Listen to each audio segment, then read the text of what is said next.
లగచర్లలైన లడాయిల అమాయకులైన కొందరి కావాలనే కాంగ్రెస్ సర్కారు గోసలు పెడుతున్నదట.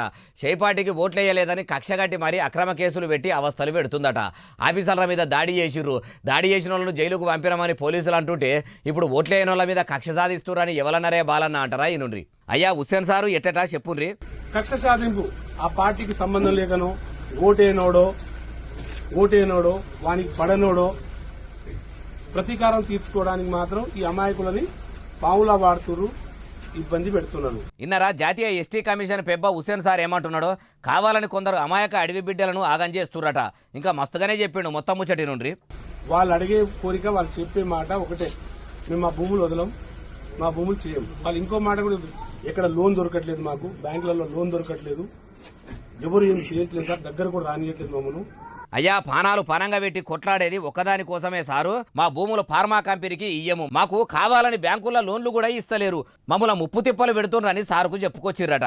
ఇప్పటికైనా పబ్లిక్ ను పోలీసులు తిప్పలు పెట్టుడు బంద్ పెట్టాలి, ఎవరిను అరెస్టు చేయొద్దు. లగచర్ల లొల్లి ఎట్లా సురువైంది, ఏమైందని మొత్తం ముచ్చట కాయిదాలలో రాసి కలెక్టర్ సారు మా జాతీయ కమిషన్కు ఇయ్యాలని హుస్సేన్ సారు అందరి మీదకి గట్టిగానే గరమయ్యిండట. అయ్యా హుస్సేన్ సారు, కాంగ్రెస్ వాళ్ళు, కమలం పువ్వులు, కారు పార్టీ వాళ్ళు వాళ్ళ రాజకీయాల అవసరాల కోసము అడవి బిడ్డల బతుకులతోనే ఆడుకోను చూస్తుర్రు. ఎడారి రాజ్యంలో నీళ్ల సుక్క లెక్క ఇప్పుడు మీ ఎస్టీ కమిషనే వాళ్లకు దిక్కు. మీరే చివరిదాకా పోరాటం చేసి నియతిగా వాళ్ళ భూమి వాళ్ళకే ఉండేటట్టు చూసి ఫార్మా కంపెనీ పెట్టకుండా వాళ్ళ జాగాలు కాపాడుతీరంటే మిమ్మల్ని ఆ ఎస్టీ బిడ్డలు దేవుణ్ణి తలుసుకున్న దానికంటే ఎక్కువనే తలుసుకుంటారు అంటుర్రు ఈ ముచ్చటిన్నోళ్ళు.